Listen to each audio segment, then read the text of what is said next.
ओम शांति। आज 4 अप्रैल 2022 है।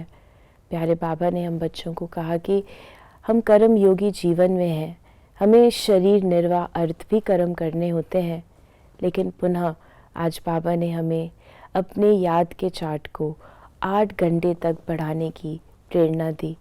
और ऐसा लगता है कि जब तक हम उस स्थिति तक नहीं पहुँचेंगे तब तक प्यारे बाबा हम बच्चों को याद दिलाते रहेंगे। तो आज हम इसका भी विशेष ध्यान रखें। आज बाबा ने हम बच्चों को वरदान दिया, होली हंस बन व्यर्थ को समर्थ में परिवर्तन करने वाले फीलिंग प्रूफ भव।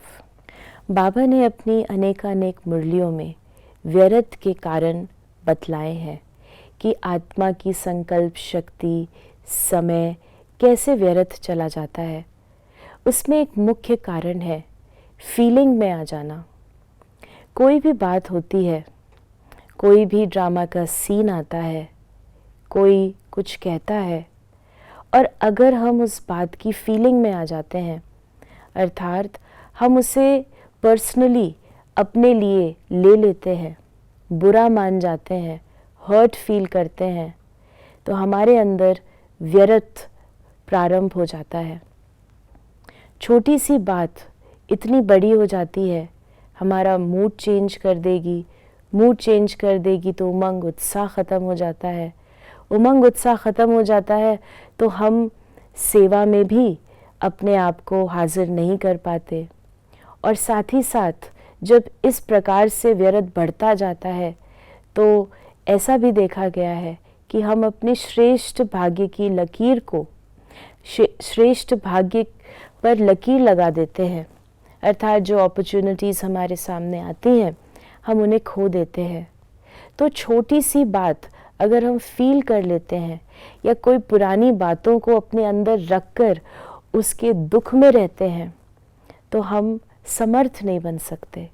इसीलिए होली हंस अर्थात जो व्यर्थ को भी समर्थ में परिवर्तन करे, चाहे कोई भी प्रकार का व्यर्थ सामने आए, संबंध, संपर्क, बोल।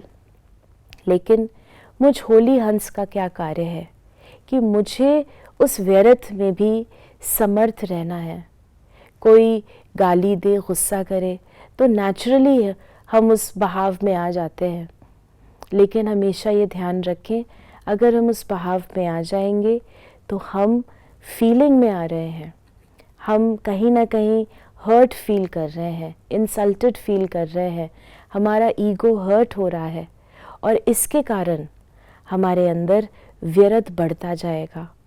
तो हमें अगर होली हंस बनना है, व्यर्थ को सचमुच समाप्त करना है, अपने भाग्य को श्रेष्ठ बनाना है और सामने आई हुई हर एक अपॉर्चुनिटी को अवेल करना है, तो हम सामने वाले को शीतलता का जल दें, अपने मन को, अपने दिमाग को ठंडा रखें और अपने स्वमान में स्थित रहें। ओम शांति।